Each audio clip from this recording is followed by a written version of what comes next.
Hello again, and thank you for tuning into our program.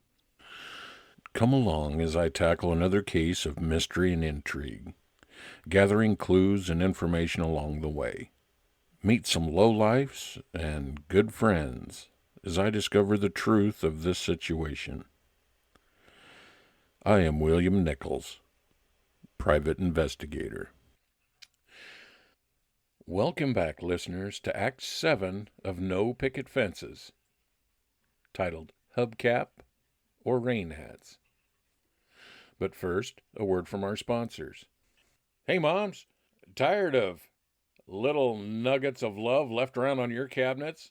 Tired of having your flour, your cereal bags getting tore into? Well, if you are, try new Critter Getters. They will take care of all those annoying rodent problems in your household. Critter Getters, the set 'em and forget 'em trap. But just don't forget to empty them. Critter Getters on sale at hardware stores near you. Remember, with Critter Getters, big or small, we catch them all. Now back to our story. Welcome back, listeners. Last time, they had found stolen items, but who had put them there? Is someone trying to frame Barney to get his land? Barney and I walked over to Detective Eddie, and I felt a cold drop of rain go down the back of my neck. Barney identified the body as Flip. Then Barney grabbed a hubcap and walked away. Sorry, Eddie. I didn't think you would end up working today. I owe you a day off. Maybe I need a new profession. Being a florist? If I get a chance, I will ask Frank about that fancy car we saw there, and if he has seen it around. Florist, Billy? Asked Frank. Here, take my keys.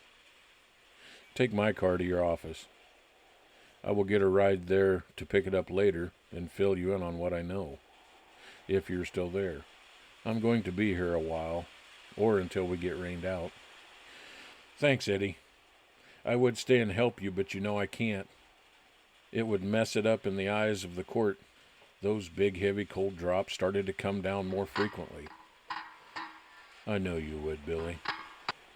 I need to help get this investigation done here before any evidence washes away.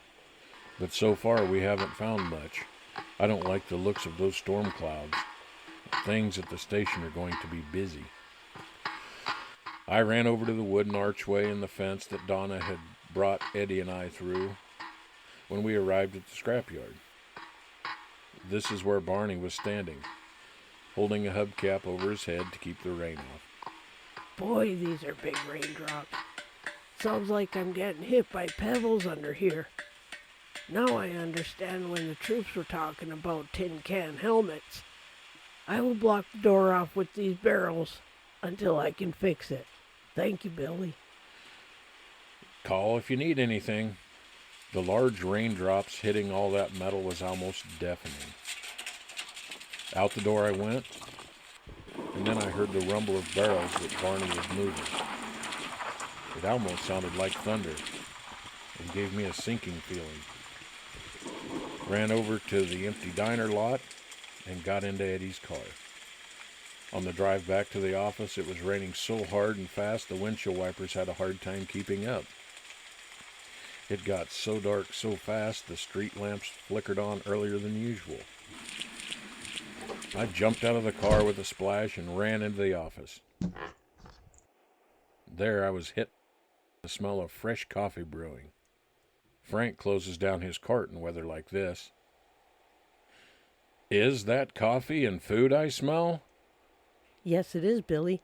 Mr. and Mrs. Codsworth brought over a small table with an electric hot plate, some coffee mugs, a stovetop percolator coffee pot, and some food. Frank's chili, bread rolls, and the muffins?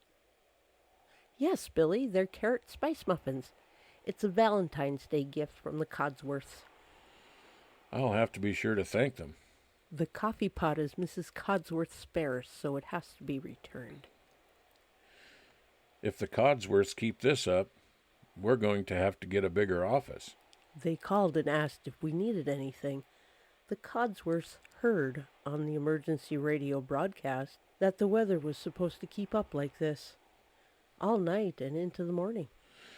I suppose they got worried since you were not home yet. Yes, Billy, they got worried. They said according to the radio, flood warnings are issued for the area and I wasn't home yet. Strange February weather. Kind of spooky out there right now. It's so dark so early. Maybe we will have an early spring. Let's eat this before the food gets cold. I hope you're right. I'm ready for spring to be here too. That food does smell really good, doesn't it? The rain was hitting the window now. We sat in the warm office drinking fresh coffee and eating a late lunch or early supper. Penny was dictating what I tried to remember from today. Eddie's car is here. Where's Eddie? I drove it back. Eddie stayed with the other officer to collect evidence before the storm washes it away. I really feel bad for him. He was so tired to begin with. If the department keeps pushing him like that, they will lose another very good detective. Penny, have you seen a fancy cream-colored car in town? No, I haven't, but I will keep my eye out for one that color. Is it a big car? Yes. And here's a note to file.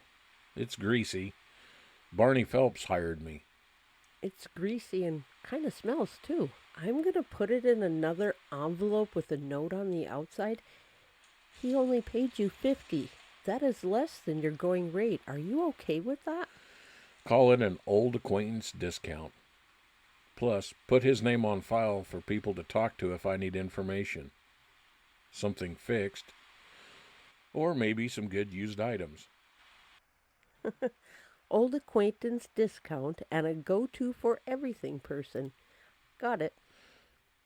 Have the Codsworths decided to make the upstairs an apartment? Yes, they have, Billy.